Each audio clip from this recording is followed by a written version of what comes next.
நித்திய வெளிச்ச நேரத்தை இந்த கனடா பிரதேசத்தோடு இணைந்து கொள்ளவும் அநேக நாடுகள் கேட்கவும் நீர் கொடுத்த இந்த தைரியத்திற்காய் இந்த சிலாக்கியத்திற்காய் உமக்கு கோடான குறிக்கோசரம் நமஸ்கார பள்ளிகளில் உமது பாக்கத்தை வைக்கின்றோம் சுவாமி.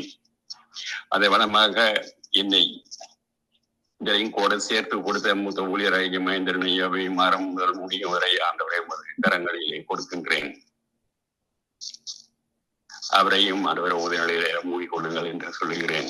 அதை வளமாக இந்த ஊழியத்தை தைரியத்தோடு நடாத்தி வருகின்ற சகோதரன் ஐயாவையும் அவருடைய வாரியாரையும் அவருடைய பிள்ளைகளையும் பேர பிள்ளைகளையும் ஒரு கை கொடுத்து நிற்கும் அவர்களுடைய சொந்த பந்தங்களையும் இந்த ஊழியத்தில் கலந்து கொள்கிற ஒவ்வொரு சகோதரனின் சகோதரியும் சுவாமி நீரே ஆசீர்வதித்து கொண்டு இருக்கிறதுக்காகவும் இன்றைக்கும் அதே வண்ணமாக செய்ய போகிறதற்காகவும் அவர்கள் கையில் செய்கின்ற ஒவ்வொரு காரியத்தையும் நீர் ஆசீர்வதிக்கிறதற்காக தோசனமாட்டவரை அவையும் ஆசீர்வதிங்க. தைரியத்தோடு முன்னேறி கொண்டு போக அநேக ஜனங்களை இறைச்சிப்புக்குள்ள கொண்டு வர ரட்சிக்கப்பட வேண்டும் சுவாமி. வனமாக நீங்கள் செய்து கொண்டிருக்கிறதற்காக தோத்திரம் ஐயா. அடியான இந்த நிமிஷம் வரை ஆண்டவரே இந்த ஊழியத்திலே கலந்து கொள்ள நீ இதனம் கொடுத்த தைரியத்திற்காய் இதனுடைய பிளனோ பராக்கிரமோ செல்வாக்கோ கிடையாது சுவாமி. உங்களுடைய கிருபையின் வரம் என்று சொன்னால் இது மிகையாகாது. எனவே அடியானையும் ஆண்டவரை இன்றைய நாளிலே பலப்படுத்துங்கள் சொல்றேன். அதே போல இன்றைக்கும் வழிநடத்துகின்ற சகோதரியை ஆரம்பம் முதல் முடிவு வரை தைரியமாக ஒவ்வொருவரையும் தட்டி கொடுத்து அழைத்து இந்த காரியத்தை முடிவு பெற சகோதரியும் பலப்படுத்துங்கன்னு சொல்லி உமது பாத்திர கெஞ்சி நிற்கிறோம் சுவாமி. இன்றைக்கு அடியானோடு பேசுகின்ற வார்த்தையின் தலையங்கம் வெற்றிக்கு, எங்களுடைய வாழ்க்கையில எங்களுடைய வெற்றிக்கு ஒரு 7 படிகள் என்கிறதை பற்றி உங்களோடு பேச விரும்புகிறேன். பரிசுத்த ஆவியானவர்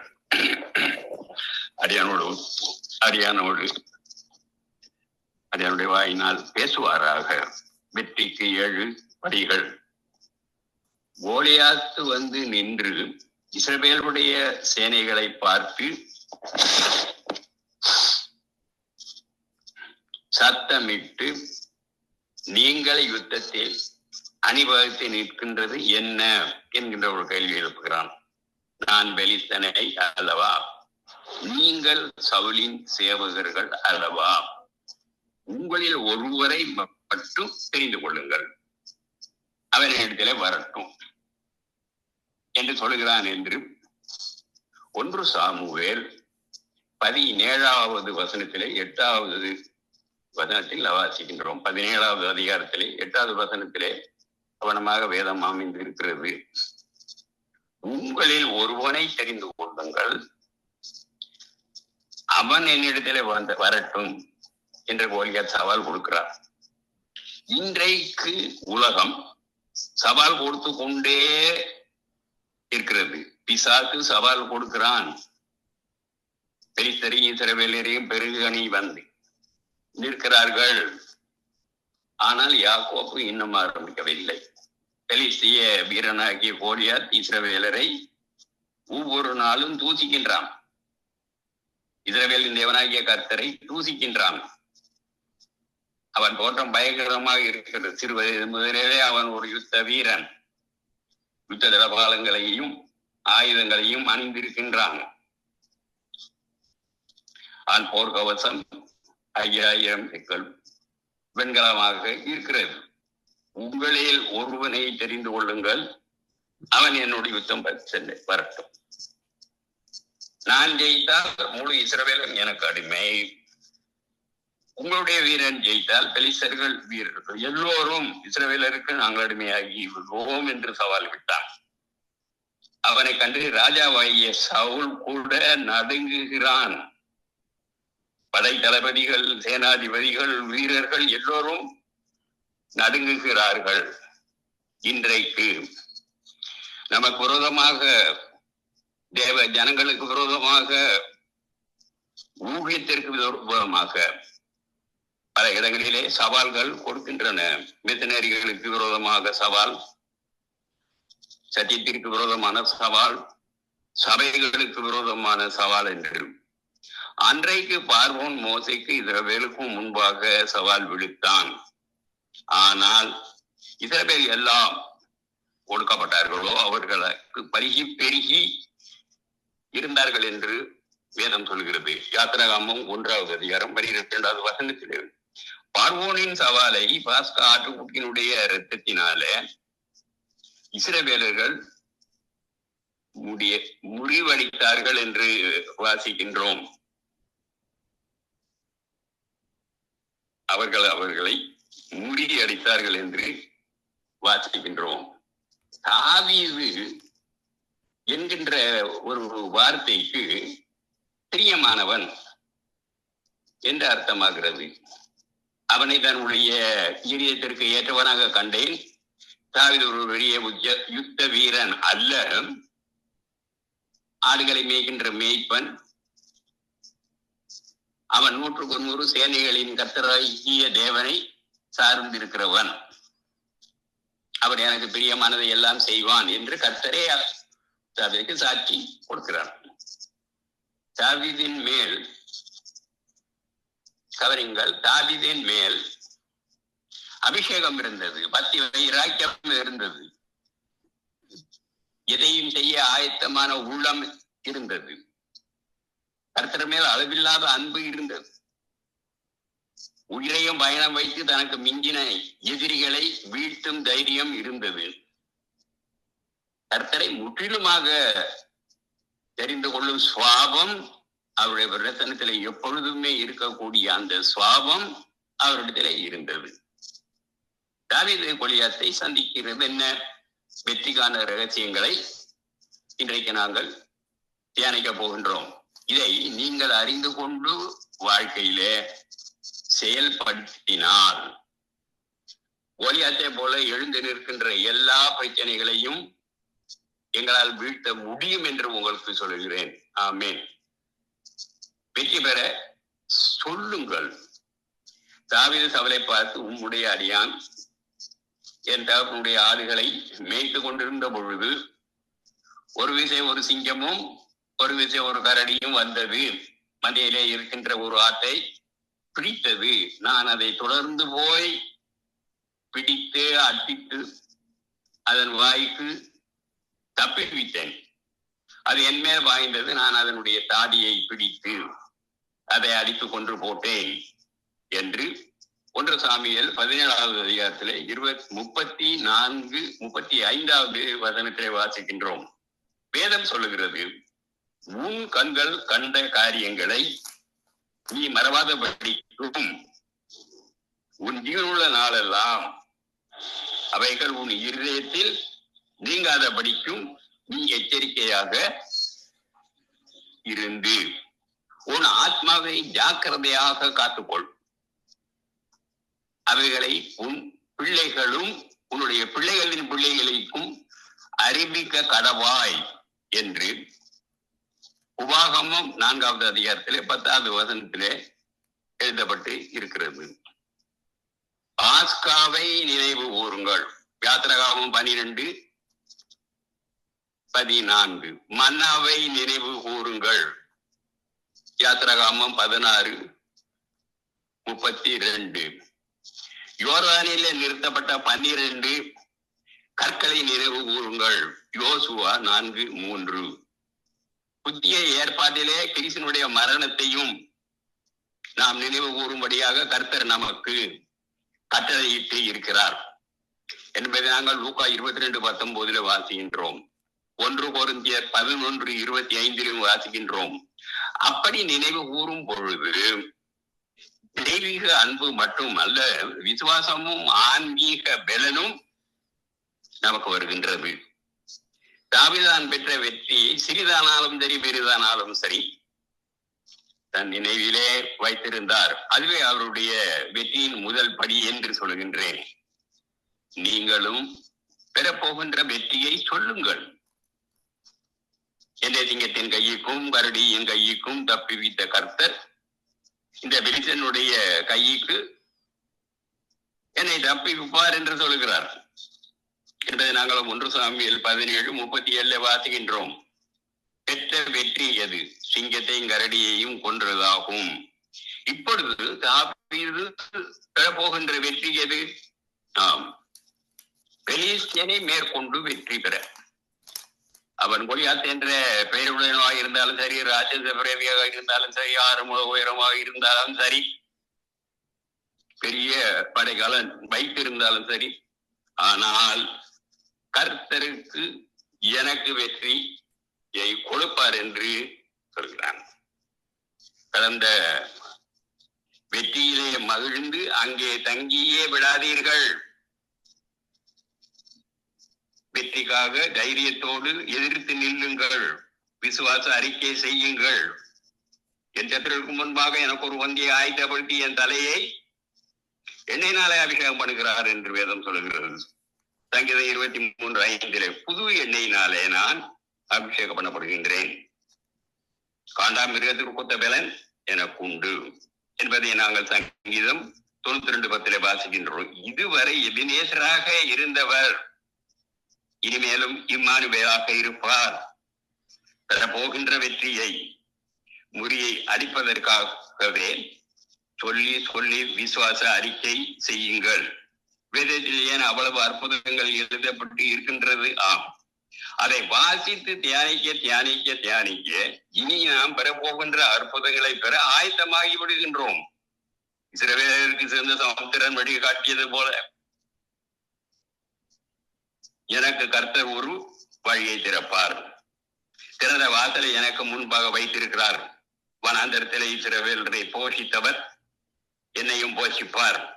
கண்மலையில் இருந்து ஆறுகளை புறப்பட பண்ணிய தேவன் என் மேல் ஆசீர்வாதத்தை ஆறுகளை போல ஊற்றுவார் என்று பெறப்போகின்ற வெற்றியை வாய்விட்டு சொல்லுங்கள். இந்த உலகம் தோல்வியான ஒரு உலகம். ஜனங்கள் தோல்வியை பற்றியே எண்ணி எண்ணி எண்ணி சிந்தித்து அதையே பேசுகிறார்கள். ஆனால் நம்முடைய தேவன் ஜீவனுள்ள தேவன், அவர் ஒருவரும் தோல்வி அடைய மாட்டார். அவருடைய நாமத்திலே நாமும் வெற்றி சிறப்போம். ஆகவே வெற்றிக்கான திட்டங்களை இப்பொழுதே வகுத்து விடுங்கள் என்று உங்களுக்கு சொல்லுகின்றேன். அன்றைக்கு சவுலும் அவனுடைய வீரர்களும் தோல்வியை குறித்து சிந்தித்துக் கொண்டு இருந்தார்கள். தோல்வி எண்ணம் வந்தால்தான் அவர்கள் கோலியாத்தை கண்டு பயந்து நடுங்கலாம். ஆனால் தாவீது பெறப்போகின்ற வெற்றியை குறித்து மேன்மையை பாராட்டினார். இன்றைய தினம் கர்த்தர் உன்னை என் கையிலே கொடுப்பார், நான் உன்னை கொன்று உன் தலையை உன்னை விட்டு வாங்கி பிலிஸ்தனுடைய பாளையத்திலே பிணங்களை இன்றைய தினம் ஆகாய்த்து பறவைகளுக்கும் பூமியின் காட்டு மிருகங்களுக்கும் கொடுப்பேன். அதனால் இஸ்ரவேலின் தேவன் ஒரு உண்டென்பதை பூலோகத்தார் எல்லோரும் அறிந்து கொள்வார்கள் என்று முழக்கமிடுகின்றார். 1 சாமுவேல் 17:46 வாசித்து தியானியுங்கள். தாவீது சொன்ன வெற்றியின் திட்டங்களை எல்லாம் பரலோகம் அங்கீகரித்தது, ஆம் என்றும் ஆமேன் என்றும் நிறைவேற்றியது. ஆம், வெற்றியின் 2வது படி. நீங்கள் பெற போகின்ற வெற்றியை சொல்லுங்கள். யுத்தம் காத்து இருக்கிறது. அந்த யுத்தம் யாருடையது? கர்த்தருடையது. கர்த்தர் பட்டயத்தினாலும் ஈட்டியினாலும் ரட்சிக்கிறவர் அல்ல என்று இந்த ஜனங்கள் எல்லோரும் கண்டறிந்து கொள்ளும்படியாக யுத்தம் கர்த்தருடையது என்று 1 சாமுவேல் 17:47 வாசிக்கின்றோம். யுத்தம் கர்த்தருடையது என்பதே வெற்றியின் 3வது ரகசியம். பெலிஸ்தனை தாவீது தன்னோடு ஒப்பிட்டு பார்க்க இல்லை, கர்த்தரோடு ஒப்பிட்டு பார்க்கிறான். யுத்தம் தன்னுடையது அல்ல, பெலிஸ்தனுடையதாகவே எண்ணவில்லை, யுத்தம் கர்த்தருடையது என்று முழங்குகின்றார். உங்களுக்கு பிரச்சனையும் போராட்டங்களும் வரும் பொழுது கர்த்தர் உங்களுக்காக போர்க்களத்திலே குதித்து விட்டார் என்பதை உணருங்கள். பலத்த பராக்கிரமியாய் உங்கள் பக்கத்தில் இருக்கிறார் என்பதை உணருங்கள். வானம் எனக்கு சிங்காசனம், பூமி எனக்கு பதப்படி என்று சொன்ன பெரிய மிலிட்டரி உடையோடு மிலிட்ரி தொப்பியோடு உருவின பட்டயத்தோடு உங்களுக்காக நின்று கொண்டு இருக்கிறார் என்பதை உணருங்கள். அவரே உங்களுக்காக வழக்காடுவார். பரிந்து பேசக்கூடியவர் மட்டுமல்ல, யுத்தம் செய்கிறவர். மோசே அப்பொழுது ஜனங்களை நோக்கி, பயப்படாமல் இருங்கள், நீங்கள் நின்று கொண்டு இன்றைக்கு கர்த்தர் உங்களுக்கு செய்ய இரட்சிப்பை பாருங்கள். இன்றைக்கு நீங்கள் காண்கின்ற எகிப்தியரை இனிமேல நீங்கள் காண மாட்டீர்கள். கர்த்தர் உங்களுக்காக யுத்தம் பண்ணுவார் என்று ஒரு சத்தம் கொடுக்கிறார். நீங்கள் சும்மா இருப்பீர்கள் என்று. இதை நாங்கள் யாத்திராகமம் 14வது அதிகாரத்திலே 13-14 வாசிக்கின்றோம். மோசே ஒரு காலத்திலே யுத்தம் தன்னுடையது என்று எண்ணி ஒரு எகிப்தியனை அடித்து மணலிலே புதைத்தார். பார்வோனுக்கு தெரிய வருமோ என்கின்ற பயத்தோடு அஞ்சி எகிப்தை விட்டு ஓடி போனபடியினாலே நிலைமை அவருக்கு அவனமாக வந்தது. ஆனால் கர்த்தர் யுத்தம் செய்ய ஒப்பு கொடுத்த பொழுது ஒரு எகிப்தியன் அல்ல, முழு எகிப்தின் சேரிகளையும் ரதங்களையும் சமுத்திரத்தை மூடும்படியாக கர்த்தர் யுத்தம் செய்தார். வெற்றியின் 3வது ரகசியம் இதுவே. கர்த்தர் உங்களுக்காக யுத்தம் செய்யும்படியாக முழுமையாக அவரை நீங்கள் சார்ந்து இருப்பீர்களாம். கர்த்தருடைய நாமத்தில் நீங்கள் கர்த்தருடைய நாமத்திலே நானோ நீ நித்திய இஸ்ரவேலுடைய இராணுவங்களிலே தேவனாகிய சேனைகளுடைய கர்த்தரின் நாமத்தினாலே உன்னிடத்திலே வருகிறேன் என்று முழக்கமிடுகிறார் தாவீது. 1 சாமுவேல் 17:45. யுத்தத்தில் வெற்றி பெற 4வது படி கர்த்தருடைய நாமத்தினால் சொல்வதற்கும் தாவீது தன் சுய பலனை சார்ந்திருக்க இல்லை, இஸ்ரவேலின் பலசாலிகளை நிரம்பி இருக்க இல்லை, கர்த்தருடைய நாமத்தையே முன்வைக்கிறார். அவருடைய நாமத்தில் ஒரு பெரிய வெற்றி உண்டு என்பதை திட்டமும் தெளிவுமாக அவர் அறிந்திருந்தார். கர்த்தரின் நாமம் பலத்த துருகமும், நீதிமான் அதற்குள்ளே ஓடி சுகமாக இருப்பான் என்று நீதிமொழிகள் 18வது அதிகாரத்திலே 10வது வசனத்திலே வாசிக்கின்றோம். வெற்றிக்கான நாளை குறித்தார். வெற்றிக்கான நாளை குறித்தார். இன்றைக்கு கர்த்தர் உன்னை என் கையிலே ஒப்பு கொடுப்பார் என்று 1 சாமுவேல் 17:46 வாசிக்கின்றோம். வெற்றிக்கான நாளை குறித்து விட்டார்கள். இது வெற்றிக்கான ரகசியத்தின் 5வது படியாகும். தாவீதை குறித்த நாள் இன்றைய தினம். இன்றைய தினம் கர்த்தர் உன்னை என் கையில் ஒப்பு கொடுப்பார் என்று சொல்லுகிறார். இஸ்ரவேலிலே தேவன் உண்டு, இஸ்ரவேல் தேவன் ஒருவர் உண்டு என்று உலகத்தார் எல்லோரும் அறிந்து கொள்ளும் படியாக என்று 1 சாமுவேல் 17:46 வாசிக்கின்றோம். இது வெற்றியினுடைய 6வது படியாக தேவனை மகிமைப்படுத்துவதாகும், கர்த்தருடைய நாமத்தை உயர்த்துவதாகும், கர்த்தருடைய நாமத்திலே கொடி ஏற்றுவதாகும். தனக்கு ஏன் கர்த்தர் வெற்றியை தரப்போகின்றார்? அவருடைய நாமம் மகிமைப்படுவதற்காகவே தரப்போகின்றார். இதனாலே இஸ்ரவேலுடைய தேவன் ஒருவர் உண்டு என்பதை உலகத்தார் எல்லோரும் அறிந்து கொள்ள வேண்டும், அறிந்து கொள்ளுவார்கள். எனக்கு கிடைக்கின்ற வெற்றியினால் கர்த்தர் மகிமைப்படுவார். சரி, இது இன்னொரு காரியத்தை தாவீது சொல்லுகிறார். கர்த்தர் பட்டயத்தினாலும் ஈட்டியினாலும் ரட்சிப்பார் அல்ல என்றும் இந்த ஜனங்கள் எல்லோரும் அறிந்து கொள்ளட்டும் என்று சொல்லுகிறார். 1 சாமுவேல் 17:47. வெற்றியுடைய 6வது வழி இஸ்ரவேலுடைய தேவன் உண்டு என்று மக்கள் அறிய செய்வதாகும். 7வதாக வெற்றியின் ஆயுதம். தன் கையை அட்டப்பத்திலே போட்டு அதிலே இருந்த ஒரு கல்லை எடுத்து கவனிலே வைத்து சுற்றி சுழற்றி பிலிஸ்தனுடைய நெற்றியிலே பட எறிந்தான். அந்த கல் அவன் நெற்றியிலே பதிந்ததினால் அவன் தரையிலே முகங்குப்புற விழுந்தான் என்ற வேதம் சொல்கிறது. 1 சாமுவேல் 17:49. வெற்றிக்கு 7வது படி வெற்றிக்கான ஆயுதத்தை தெரிந்து கொள்வது ஆகும். எங்களுடைய போர் ஆயுதங்கள் மாம்சத்திற்கு ஏற்றபடியாக இராதபடி அரண்களையே நிர்மூலமாக்குகின்ற தேவ பலம் உடையதாக இருக்கிறது என்று 2 கொரிந்தியர் 10:4வது வசனத்திலே வாசிக்கின்றோம். வெற்றி என்று தாவீது தெரிந்து கொண்ட 5 கூழாங்கல்கள் கர்த்தர் பல இடங்களிலே கல் என்றும் கண்மலை என்றும் குறிப்பிடப்பட்டு இருக்கின்றது. வீடு கட்டுகிறவர்களுக்கு ஆகாததென்று தள்ளின மூளைக்கல் அவர்தான். பரீட்சிக்கப்பட்ட கல், சீர்நிலை வைக்கப்பட்ட கல், கையினாலே பெயர்க்க கூடாத கல். இந்த கல் என் மேல் விழுமோ அவன் வங்கி போவான். தாவீது 5 முழங்கையும் இருந்தாலும் 5 கூழாங்கல்களை கையிலே எடுத்தாலும், ஏன் 5 கூழாங்கல்கள்? எசாயா தீர்க்கதரிசி உடைய 5 நாமங்களை குறித்து எசாயா 9:6 குறிப்பிடுகிறார். அவர் நாமம் அதிசயமானவர், ஆலோசனையின் கர்த்தர், வல்லமை உள்ள தேவன், நித்திய பிதா, சமாதான பிரபு. ஏன் 5 கூழாங்கல்களை எடுத்தார் என்றார், ஒருவேளை கோலியாத்தினுக்கு பின்பக்கமாக அவனுடைய 4 சகோதரர்களும் ராட்சச பிறவியானவர்கள் நின்று கொண்டு இருந்த போதும் அவர்களுக்கும் யுத்தத்திற்கு வந்திருப்பார்கள். அவர்களுக்கும் கற்கள் ஆயத்தமாகவே வைத்திருந்தார் என்று சொல்லலாம். கோலியாத்து வீழ்ந்ததும் 5 கற்கள் தேவைப்படவில்லை.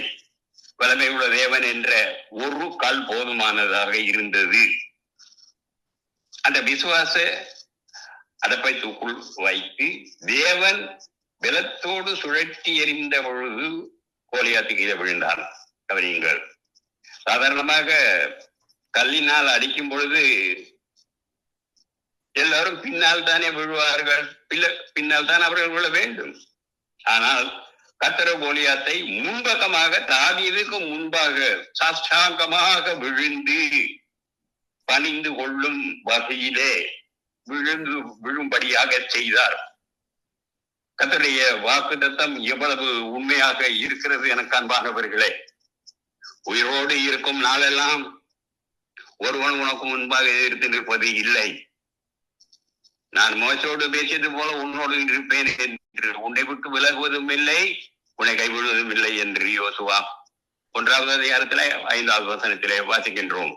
தாவீது யுத்தத்திலே ஒரு போர் ஆயுதத்தை தெரிந்து கொண்டது போல நீங்களும் போர் ஆயுதங்களை தெரிந்து கொள்ளுங்கள்.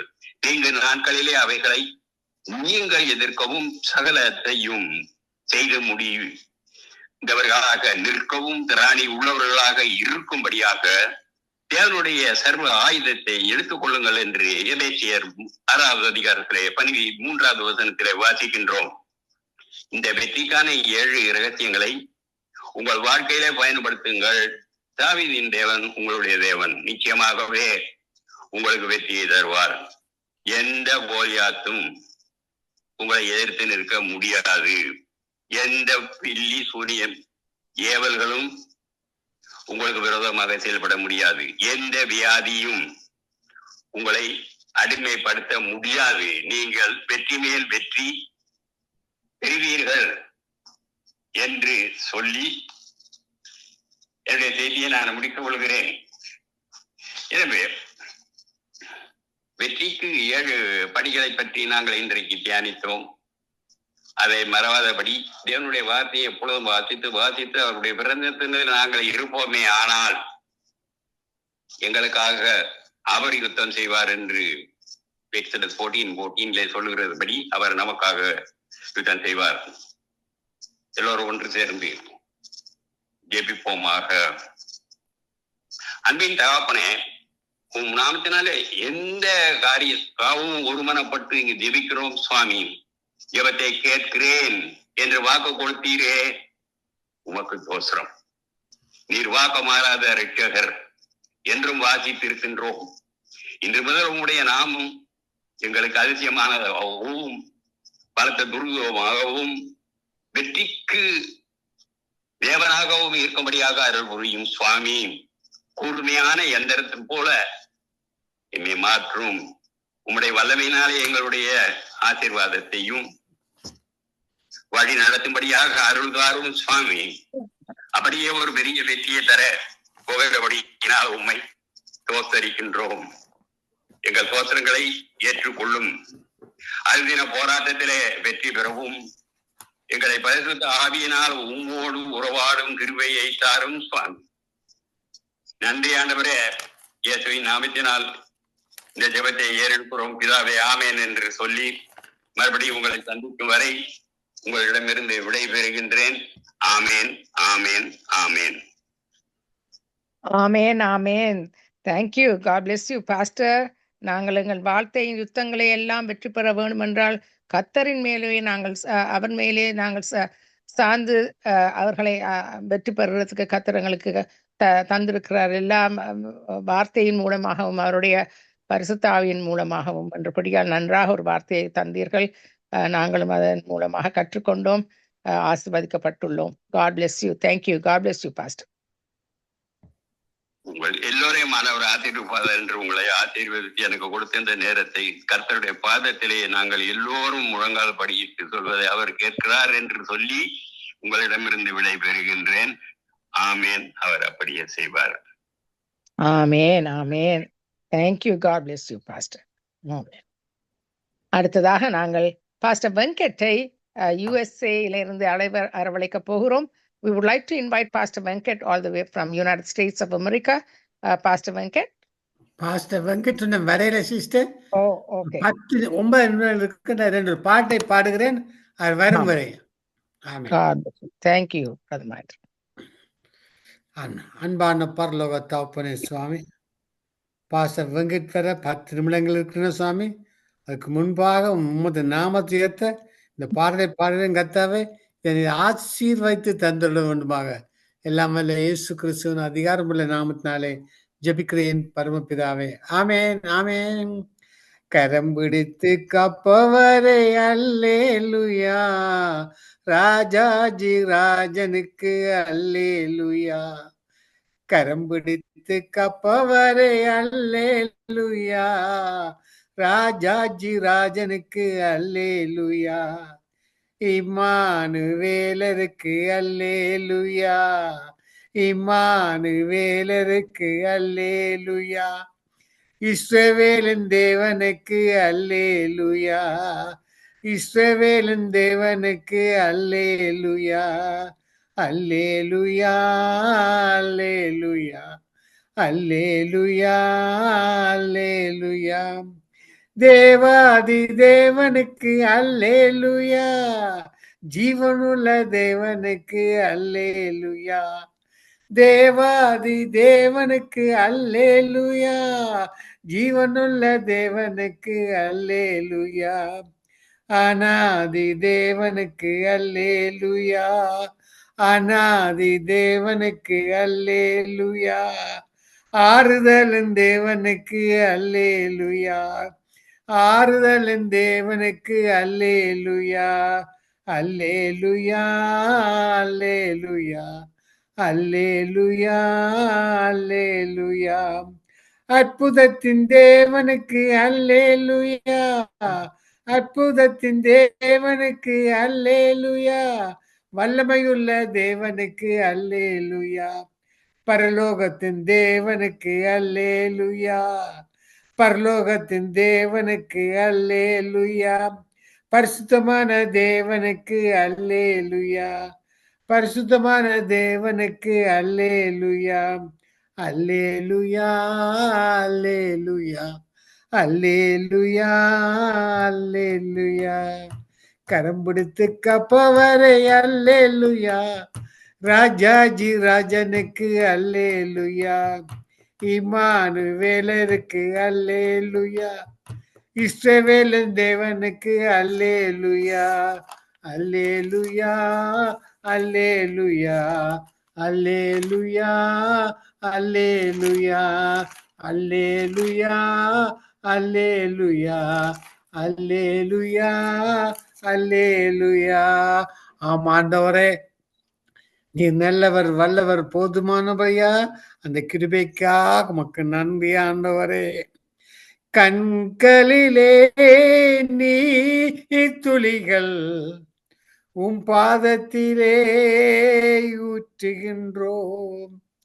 கண்களிலே நீர் துளிகள் உம் பாதத்திலே ஊற்றுகின்றோம்.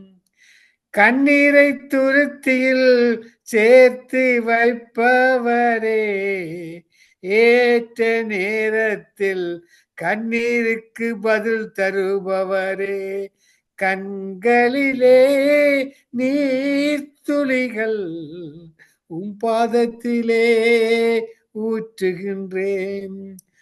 ஆகாரின் கண்ணீருக்கு பதில் கொடுத்தவரே, ஆகாரின் கண்ணீருக்கு பதில் கொடுத்தவரே, அன்னாளின் கண்ணீரை ஆசீர்வதித்தவரே, ஆகாரின் கண்ணீருக்கு பதில் கொடுத்தவரே, அன்னாளின் கண்ணீரை ஆசீர்வதித்தவரே, எங்கள் கண்ணீருக்கும் பதிலை தாரும் ஐயா, எங்கள் கண்ணீருக்கும் பதிலை தாரும் ஐயா.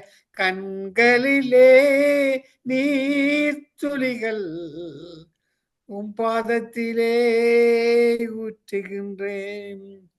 அநாத குழந்தைகளின் கண்ணீரை காண்பவரே, அநாதை குழந்தைகளின் கண்ணீரை காண்பவரே, விதவைகளின் கண்ணீரை கண்டு கொள்பவரே, அவர்களின் கண்ணீருக்கு பதில் கொடுப்பவரே, கண்களிலே நீர் துளிகள் உம் பாதத்திலே ஊற்றுகின்றோம்.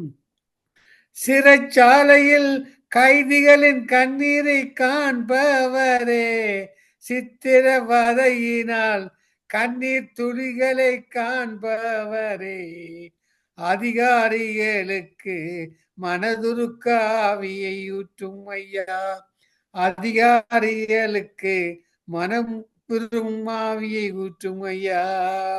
கண்களிலே நீர் துளிகள் உம் பாதத்திலே ஊற்றுகின்றோம். எருசலேமை பார்த்து கண்ணீர் சிந்தினவரே, எருசலேமை பார்த்து கண்ணீர் சிந்தினவரே, லாசரு கல்லறையில் தண்ணீர் பொழிந்தவரே, எருசலேம் நகரத்தை பார்த்து கண்ணீர் சிந்தினவரே, லாசரு கல்லறையில் தண்ணீர் பொழிந்தவரே, எங்கள் துளிகளுக்கும் பதிலை தாரும் ஐயா, எங்கள் துளிகளுக்கும் பதிலை தாரும் ஐயா. கண்களிலே நீர் துளிகள் உம் பாதத்திலே ஊற்றுகின்றோம். அல்லேலூயா, ஆமென். எத்தனையோ சோதனைகள், பலவித போராட்டங்கள், காலமெல்லாம் துதித்திடுவேன் இயேசுவே நீரேரன் மீட்பர் என்று. எத்தனையோ சோதனைகள், பலவித போராட்டங்கள், காலமெல்லாம் துதித்திடுவேன் இயேசுவே நீரே என் மீட்பர் என்று. பாசி படிந்த உலகினிலே, பாவம் நிறைந்த வாழ்க்கையிலே, தூசியாய் நான் இருந்தாலும் துதி சொல்லி போற்றிடுவேன் நீரே என் மேய்ப்பர் என்று. பாசி படிந்த உலகினிலே, பாவம் நிறைந்த வாழ்க்கையில், தூசியாய் நான் இருந்தாலும் துதி சொல்லி போற்றிடுவேன் நீரே என் மேய்ப்பர் என்று. எத்தனையோ சோதனைகள், பலவித போராட்டங்கள், காலமெல்லாம் துதித்திடுவேன் இயேசுவே தெய்வம் என்று. பட்டினி சாவு நேர்ந்தாலும் பந்த பாசங்கள் அற்று போனாலும் சத்தியமாய் துதித்திடுவேன் இயேசுவே நீரே என் தேவன் என்று. எத்தனையோ சோதனைகள், பலவித போராட்டங்கள், காலமெல்லாம் துதித்திடுவேன் இயேசுவே நீயே மீட்பர் என்று. ஆமாம், இப்ப அழையுங்கள் சிஸ்டர். ஆமேன், ஆமேன். நன்றாக பாடினீர்கள். நல்ல ஒரு ஆசீர்வாதத்தை கொண்டு வந்தீர்கள் எல்லாருக்கும். Thank you brother Mahendran. God bless you. அடுத்ததாக நாங்கள் பாஸ்டர் வெங்கட்டை யுனைடெட் ஸ்டேட்ஸ்ல இருந்து அரவழைக்க போகிறோம். We would like to invite Pastor Venkat all the way from the United States of America to come and share the word with us. Thank you, Pastor. God bless you. வாருங்கள், நம்முடைய வார்த்தையை பகிர்ந்து கொள்ளுங்கள். God bless you. Thank you. ஆமென். ஒரு சின்ன ஜெபத்தோட ஆரம்பிப்போம். இறக்கவும் கிருபையும் உள்ள பரிசுத்த பிதாவே, உம்முடைய வார்த்தையை எங்களுக்கு உம்முடைய பரிசுத்த ஆவியின் மூலமாக போதித்தருளும். வெளிப்பாட்டு ஞானத்தை தாரும். அதன்படி நடக்க கிருபை செய்யும் ராஜா. அன்பரேசுவின் இன்ப நாமத்தில் ஜெபிக்கிறோம் ஜீவனுள்ள நல்ல பிதாவே. ஆமென். இன்னைக்கு நான் பார்க்க தியானம் செய்ய எடுத்துக்கொண்ட வசனம் மத்தேயு 15:18 பக்க எண் மத்தேயு 15:18 பக்க எண் ஒரு நிமிஷம். 15:18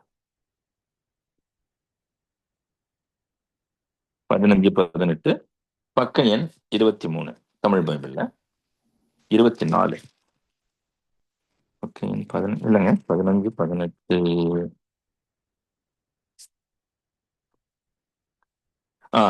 பக்க எண் 23 அது படிக்கிறேன். அதையும் படிப்போம். லூக்கா 6:45 படிப்போம். அதான் இன்னைக்கு தியானம் செய்ய எடுத்துக்கொள்ளப்பட்ட வசனம். வாயிலிருந்து புறப்படுகிறவைகள் இருதயத்திலிருந்து புறப்பட்டு வரும், அவைகளே மனுஷனை தீட்டுப்படுத்தும். இன்னைக்கு ஒரு செய்தியின் தலைப்பு என்னன்னு சொல்ல போனாக்க, எது மனுஷனை தீட்டுப்படுத்தும் அப்படின்னு பார்க்கலாம். தீட்டுப்படுத்துறதுனாக்க, பழைய ஏற்பாட்டுல மக்கள் சடங்காச்சாரங்களை கடைபிடிப்பாங்க. அதெல்லாம் கடைபிடிச்சு ஒழுங்கா கழுவி கை காலெல்லாம் கழுவிட்டு அப்புறம் தான் சாப்பிடுவாங்க. அப்புறம் தான் அது தீட்டு இல்லாமல் சாப்பிடணும்னு சாப்பிடுவாங்க. அப்புறம் தான் அவங்க கோயிலுக்கு ஆலயத்துக்கு போவாங்க. சில சடங்குகளை சம்பிரதாயங்களை கடைபிடிச்சு தான் அவங்க ஆராதனை செய்வாங்க. அந்த மாதிரி தீட்டுப்பட்டுட்டாக்க ஆராதனை அவங்களால பண்ண முடியாது. லூக்கா 6:45 பார்ப்போம். பார்த்துட்டு இந்த வசனத்தை கொஞ்சம் தியானிப்போம். மேத்யூ, மார்க், லூக்கா 6:45 45 வசனம்.